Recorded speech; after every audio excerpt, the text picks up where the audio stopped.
दोस्तों आपको पता है कि इंडिया के हर एक कोने में चावल का कंजप्शन होता है, पर क्या आपको पता है कि आप एक राइस मिल का बिजनेस सेटअप करके जो है महीने में आप रुपया कमा सकते हो। यस, आपने सही सुना। तो आज के इस वीडियो में हम लोग कंप्लीट बात करने वाले हैं कि आप राइस मिल का बिजनेस कैसे सेटअप कर सकते हो, इसमें क्या क्या चीजों की रिक्वायरमेंट रहेगी, कितना इन्वेस्टमेंट लगने वाला है और इससे आप कितना प्रॉफिट कमा सकते हो। ये सारी चीज जो है डिटेल इस वीडियो में देखने वाले हैं, तो वीडियो को अंत तक जरूर देखिएगा ताकि आपको कंप्लीट इन्फॉर्मेशन इस वीडियो का मिल सके। तो चलिए सबसे पहले हम लोग यहाँ पे बात करते हैं मार्केट पोटेंशियल के बारे में कि अगर आप राइस मिल का सेटअप करते हो तो इसके बारे में जानना पड़ेगा कि इसका कितना बड़ा मार्केट साइज है। अगर हम लोग इंडिया के मार्केट साइज की बात करें तो मैं आपको बता दूं कि इंडिया में हर एक साल जो है 25,500 करोड़ का राइस मिलिंग का टर्नओवर होता है, जिसमें वेस्ट बंगाल में सिर्फ जो है आपका 150 लाख टन का चावल का प्रोडक्शन होता है।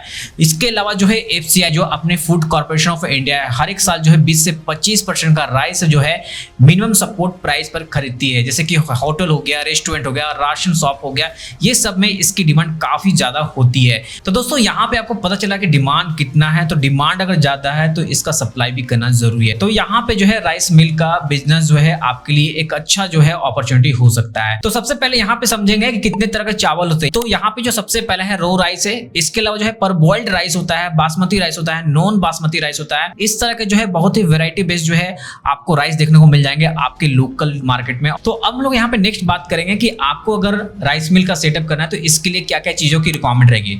देखो सबसे पहले यहाँ पे स्पेस एरिया लगेगा। स्पेस एरिया की अगर बात करें तो यहाँ पे जो है आप 1 से 2 एकड़ का लैंड ले लेना। जितना बड़ा एरिया रहेगा उतना ज्यादा ठीक रहेगा। याद रखना कि ये जो एरिया है आपका जो है चेंज होते रहेगा जिस तरह का आप प्लांट सेटअप करना चाहते हो। तो यहाँ पे जो है हम लोग कितना कैपेसिटी का लेके चलेंगे वो मैं क्लियर कर देता हूँ। यहाँ पे 0.5 टीपीएच यानी कि 0.5 टन पर आवर कैपेसिटी का प्लांट को हम लोग यहाँ पे कंसीडर करेंगे। उसी के अकॉर्डिंग मैं सारी इन्फॉर्मेशन आपको इस वीडियो में दे रहा हूँ। तो सबसे पहले मैंने क्लियर कर दिया लैंड रिक्वायरमेंट का यहाँ पे होगा। इसके अलावा प्राइस रेट क्या चल रहा है, डेली का प्राइस अपडेट आपके पास होना चाहिए और इसके साथ साथ जो है आप पूरी तरह से फाइनेंशियल साउंड होना चाहिए। तो फाइनेंशियल साउंड यहाँ पे होना बहुत ही जरूरी है किसी भी जो है बिजनेस में। अगर फाइनेंशियल साउंड नहीं होंगे तो वो जो बिजनेस है ना वो 3-4 महीने चलेंगे उसके बाद बंद हो जाएगी, क्योंकि जो फाइनेंशियल साउंड होता है ना उनके पास वर्किंग कैपिटल होती है उस बिजनेस को सही तरीके से सस्टेन करने के लिए, है ना। तो यहाँ पे अगर आपको पूरी तरह से रिक्वायरमेंट करें तो नेक्स्ट बात करेंगे यहाँ पे रॉ मटेरियल। रॉ मटेरियल तो आपको पता है कि पैडी लगने वाला, पैडी वाला धान, यहाँ पे धान ही जो है आपका एज ए रॉ मटेरियल होने वाला है।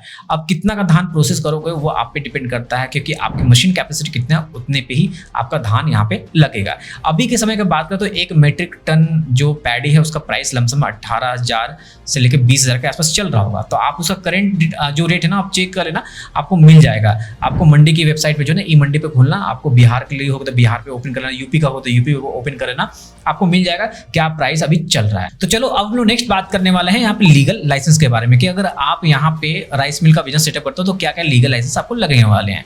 सबसे पहले यहाँ पे कंपनी बना लेना। कंपनी बनाने के बाद जो है आप ट्रेडमार्क भी ले लेना, क्योंकि अगर आप चावल अपनी खुद की ब्रांड से बेचोगे तो आपको खुद का ट्रेडमार्क लेना पड़ेगा, इस बात का ध्यान रखना। इसके अलावा स्टार्टअप इंडिया में रजिस्ट्रेशन जरूर करवाना अगर आपकी प्राइवेट लिमिटेड एलएलपी फर्म होगी तो। क्यों? क्योंकि गवर्नमेंट से बहुत सारे बेनिफिट्स आपको मिल जाते हैं इसमें, है ना। बहुत सारे जो है लोन की सब्सिडी भी जो है आपको इसके साथ में इंक्लूजन मिलेगी। तो ये सारे जो बेनिफिट उठाने के लिए स्टार्टअप इंडिया में जरूर रजिस्ट्रेशन करना। इसके बाद जो है आपको यहाँ पे उद्यम रजिस्ट्रेशन आप ले लेना। इसके बाद जो है जीएसटी रजिस्ट्रेशन ले लेना। देन इसका जो है फसाई लाइसेंस आप जरूर लीजिएगा। फसाई लाइसेंस के बाद जो है आपको ट्रेड लाइसेंस लेना पड़ेगा। ट्रेड लाइसेंस लेने के बाद जो है आपको पॉल्यूशन कंट्रोल बोर्ड से एनओसी लेना पड़ेगा। याद रखना कि जितने भी राइस मिल होते हैं उनको पॉल्यूशन डिपार्टमेंट से परमिशन लेना पड़ता है। इसके अलावा जो है अगर आप लार्ज स्केल में करते हो तो आपको फैक्ट्री लाइसेंस लेना पड़ेगा। अगर आप लो स्केल में कर रहे हो तो फैक्ट्री लाइसेंस वहां पे नहीं लगता, आप शॉप एंड एस्टेब्लिशमेंट लाइसेंस लेकर भी काम चला सकते हो, इस बात का ध्यान रखना। तो चलो यहाँ पे लीगल लाइसेंस अगर आपको पूरी तरह से क्लियर है तो नेक्स्ट बात करेंगे यहाँ पे कि प्लांट एंड मशीनरी क्या क्या आपको लगने वाला है। देखो यहाँ पे जो प्लांट एंड मशीनरी की बात करें तो सबसे पहले जो है यहाँ पे ग्रेन क्लीनर आपको 2 यूनिट परचेस करना पड़ेगा, जिसके लिए आपको कॉस्टिंग 3.8 लाख रुपीस आपको लग जाएगा। इसके बाद जो है डी स्टोनर जो है आपको 2 यूनिट परचेस करना पड़ेगा, जिसमें आपको 3.5 लाख का अप्रोक्सीमेट आपको कॉस्ट आ जाता है। रबर सेलर जो है आपको एक खरीदना पड़ेगा जिसका अप्रोक्सीमेट 2 लाख का आसपास कीमत है। पेडी सेपरेटर जो है आपको लेना पड़ेगा, 1.5 लाख के आसपास आपको मिल जाता है। इसके बाद जो है पॉलिशर, ड्रायर और एलिवेटर खरीदना पड़ेगा, जिसमें आपको अप्रोक्सीमेट जो है 6.5 लाख रुपए खर्च करने पड़ेंगे। अगर आप टोटल मशीनरी की बात करें तो 22.5 यानी कि 22.5 लाख अप्रोक्सीमेट आपको पड़ने वाला है। देखो जो प्लांट कैपेसिटी की मैं बात कर रहा हूँ ना, इसका 0.5 टीपीएच यानी कि 0.5 टन पर आवर जो है कैपेसिटी का प्लांट है, यानी कि 500 केजी पर आवर में ये निकलेगी। अगर आप 1 घंटे में 1 टन 2 टन का भी आप सेटअप करते हो, उसमें आपका कॉस्ट काफी ज्यादा बढ़ेगा। इस बात का ध्यान रखना है ना। तो यहाँ पे मशीन के बारे में पूरा क्लियर है। तो अब हम लोग नेक्स्ट बात करेंगे टोटल इन्वेस्टमेंट के बारे में कि इन्वेस्टमेंट आपको कितना करना पड़ेगा। सबसे पहले यहाँ पे जो है आपको लैंड एरिया परचेस करने में जाएगा। लैंड एरिया जो परचेस करना चाहते हो उसका लैंड कॉस्ट अलग से लगने वाला है आपको। आप पे डिपेंड करता है कि आपके एरिया में क्या लैंड चल रहा है। मैं यहाँ कंसीडर करता हूँ कि आपकी खुद की लैंड है, उस पर जो है आपको प्लांट सेटअप करना है। तो लैंड डेवलपमेंट में जो है अप्रॉक्सीमेट 8 लाख का खर्चा आपको आने वाला है। इसके बाद जो है सिविल वर्क कुछ होगा, उसमें 35 लाख के आसपास जो है आपका खर्चा होगा। प्लांट एंड मशीनरी में 22.5 लाख, मैंने बताया 22.5 लाख रुपये लगेगा। वर्किंग कैपिटल जो है अप्रॉक्सीमेट जो है 22 से 23 लाख रुपये आपको रखना पड़ेगा। इसके बाद जो है कुछ मिसलेनियस जो है आपको 7 से 8 लाख रुपये आपको अपने पास रखना पड़ेगा। अगर टोटल अप्रॉक्सीमेट बात करें जो है आपको एक 0.5 TPH का राइस मिल सेटअप करने में आपको लगने वाला है। इस बात का हमेशा ध्यान देना। अब बात करते हैं नेक्स्ट मेन पावर के बारे में। आपकी राइस मिल की बिजनेस सेटअप करोगे तो उसमें नंबर ऑफ मेन पावर लगेंगे। तो उसमें जो नंबर ऑफ मेन पावर लगेंगे कितने लगेंगे और क्या क्या पोस्ट रहेगा। देखो सबसे पहले यहाँ पे आपको एक फैक्ट्री मैनेजर रखना पड़ेगा, तो 25,000 रुपये आपको उसको सैलरी दोगे। एक अकाउंटेंट रखना पड़ेगा, 12,000 रुपये पर मंथ दे सकते हो। 2 मैकेनिक रखोगे, 7,500 पर मंथ रखोगे। 1 वॉचमैन रखोगे, 6,000 रुपये पर मंथ रखोगे। यहाँ पे 4 लेबर आपको रखना पड़ेगा, जिसको आप 300, 200, 250, 400 रुपये पर डे आप दे सकते हो, डिपेंड ऑन लोकेशन, किस लोकेशन पर आप काम कर रहे हो। तो याद रखना कि यहाँ पे अगर आपकी 12 घंटे की शिफ्ट एक चलती है, तो अगर आप 2 शिफ्ट चलाते हो तो उसके अकॉर्डिंग आपका मेन पावर बढ़ेगा। बट इस वीडियो में जो मैं बता रहा हूँ ये आपका एक ही शिफ्ट चलेगा जो कि 12 घंटे का चलने वाला है, और जिसके कारण जो है यहाँ पे टोटल जो स्टाफ है ना आपका 9 लगने वाला है। तो यहाँ पे अगर सैलरी की बात करें तो टोटल एनुअल सैलरी में जो है आपको अप्रोक्सीमेट 10 लाख रुपए खर्च करने पड़ेंगे अपने मेन पावर के पीछे, अगर आपकी प्लांट एक शिफ्ट 12 घंटे की चलती है। तो अब हम लोग की नेक्स्ट बात करेंगे यहाँ पे मंथली एक्सपेंसेस के बारे में कि मंथली एक्सपेंस कितना आपको आने वाला है। सबसे पहले जो मंथली एक्सपेंस आएगा यहाँ पे रॉ मटेरियल में आएगा। तो रॉ मटेरियल जो है कितना का आप यहाँ पे कंज्यूम करते हो उसके अकॉर्डिंग आपको यहाँ पे लगने वाला है। तो 8 लाख के अप्रोक्सीमेट जो है रॉ मटेरियल कॉस्ट आएगा। सैलरी एंड वेजेस जो है मैंने बताया था आपको कि यहाँ पे कितना आने वाला है, बट यहाँ पे जो आपका सैलरी एंड वेजेस से अगर मंथली बात करें तो 80,000 रुपये आपका आएगा। इलेक्ट्रिसिटी बिल जो है 50,000 रुपये मंथली आएगा। Packaging maintenance and admin cost जो है 30,000 रुपये आएगा। मार्केटिंग जो है 5,000 रुपये पर मंथ आप खर्च कर सकते हो। अगर इससे भी बड़ा जो बजट है तो आप उस अपने बजट को बढ़ा सकते हो।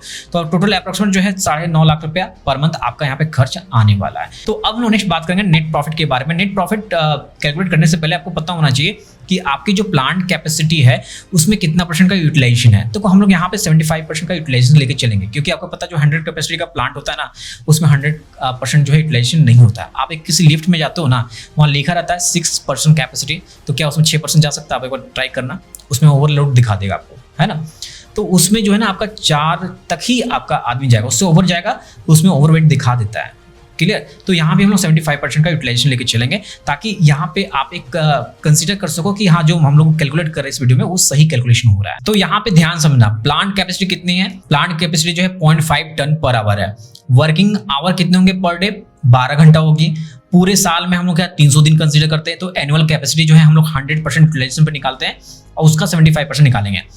तो 0.5 टन इंटू 12 घंटा, और यहाँ पे 300 दिन यानी कि पूरे साल में 300 दिन हम लोग कंसीडर करेंगे तो 1800 MT यानी कि मेट्रिक टन पर ईयर आपका यहाँ पे पूरे साल का प्रोडक्शन निकल के आ रहा है, अगर 100% यूटिलाइजेशन होगा तो इसका हम लोग 75% यूटिलाइजेशन कंसीडर करेंगे। तो अगर 75% कंसीडर करेंगे तो 1350 मेट्रिक टन पर ईयर का आएगा। देखो यहाँ पे किसी तरह कोई डाउट नहीं होना चाहिए कि 1350 मेट्रिक टन का पर ईयर का प्रोडक्शन कैसे आपके राइस मिल का आया है, क्योंकि यहाँ पे हम लोग 75% का यूटिलाइजेशन जो है आपके प्लांट का कंसीडर कर रहे हैं। ठीक है, 100% करेंगे तो 1800 आएगा, 1800 का 75% निकालेंगे तो 1350 आने वाला है। किसी को कोई डाउट नहीं है? तो यहाँ पे देखो टोटल जो आपका धान प्रोसेस होगा 75% यूटिलाइजेशन ऑफ प्लांट में आपका 1350 मेट्रिक टन होगा। तो इसमें से हम लोग 900 मेट्रिक टन हम लोग सेल करेंगे। क्या है ये सेल का फंडा, मैं बताता हूँ। देखो यहाँ पे जो 900 मेट्रिक टन है हम लोग ये कंसीडर किए हैं कि हम लोग खुद का धान बाहर से मंगाया, उसको प्रोसेस किए हैं और अपने ब्रांडिंग करके उसको बैग में करके बेच रहे हैं मार्केट में। ये एक पहला हम लोग का एक ट्रेडिंग का तरीका हो गया। दूसरा क्या सर्विस हम लोग इसमें दे रहे हैं राइस मिल में, यहाँ पे 450 मैट्रिक टन जो है हम लोग कस्टम माइलिंग कर रहे हैं। इसमें इसका मतलब क्या हो गया?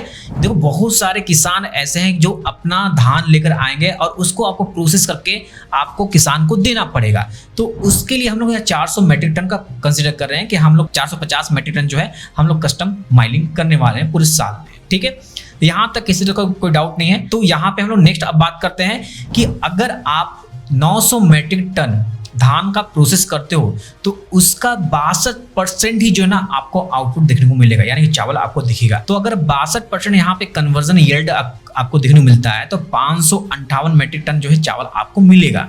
बाकी का जो है वो आपका बाय प्रोडक्ट हो गया या कुछ वेस्ट भी होते हैं, तो मैं दिखाऊंगा कि वो क्या क्या वेस्ट होते हैं ना। तो यहाँ पे जो मार्केट प्राइस अभी पर मेट्रिक जो टन चल रहा है वो 20,500 रुपए चल रहा है। ठीक है, कितना चल रहा है? 20,500 रुपया चल रहा है चावल का। तो यहाँ पे 558 मेट्रिक टन आपका चावल आया, इसको 20,500 से मल्टीप्लिकेशन करोगे तो आने वाला है ना। तो ये जो है प्राइमरी इनकम हो गया।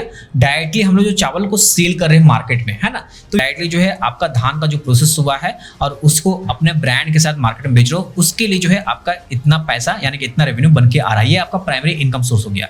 अब दूसरा चलते हैं कस्टम माइनिंग में। कस्टम माइनिंग हम लोग यहाँ पे 450 मेट्रिक टन कंसिडर किए थे, यानी कि बहुत सारे किसान जो है लेकर आएंगे आपके उसमें धान, और उस प्रोसेस धान का जो चावल निकलेगा वो हम लोग किसान को वापस करेंगे। तो उसके लिए जो है आपको यहाँ पे कितना रेट मिलता है? 1200 रुपये पर मेट्रिक टन मिलता है। तो यहाँ पे भी जो है आपका 62% जो है हम लोग कन्वर्जन यील्ड कंसीडर करेंगे।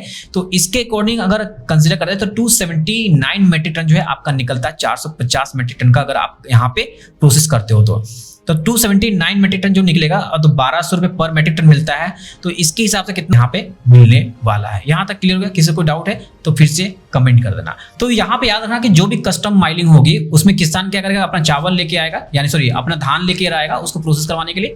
तो उसमें से जो भी निकलेगा, जो भूसा वूसा निकलेगा, वो क्या करेगा? वो किसान को वापस दे दिया जाता है। तो वो आपके पास में नहीं रहेगी, इस बात का ध्यान रखना।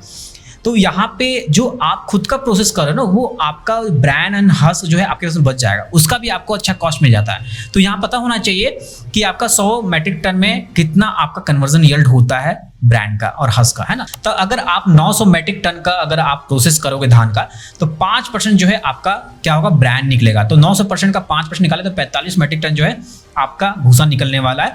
तो मार्केट प्राइस पर मेट्रिक टन जो है 3,000 रुपये मिलेगा। तो 45 मेट्रिक टन का 3,000 निकालोगे तो अब ये जो ब्रांड है ना आपका कैटल फीड में और राइस ब्रेन ऑयल एक्सट्रैक्ट करने में ये काम आता है। और याद रखना कि इसका काफी ज्यादा डिमांड है, बहुत सारी कंपनी जो है ना ब्रांड का परचेसिंग करती है। ठीक है, तो ये आपको बायर ढूंढना पड़ेगा। बहुत सारी कंपनी जो है खुद आपको कांटेक्ट कर लेती है अगर आपका जो है सोशल मीडिया या ऑनलाइन या डिजिटल प्लेटफॉर्म पर प्रेजेंस रहोगे तो, है ना।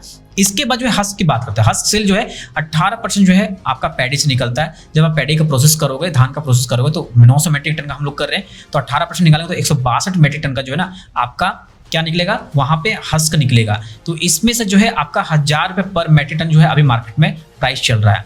162 मेट्रिक टन का अगर 1,000 के हिसाब से प्राइस निकाले तो इसका कैटल फीड के लिए ही काम आता है।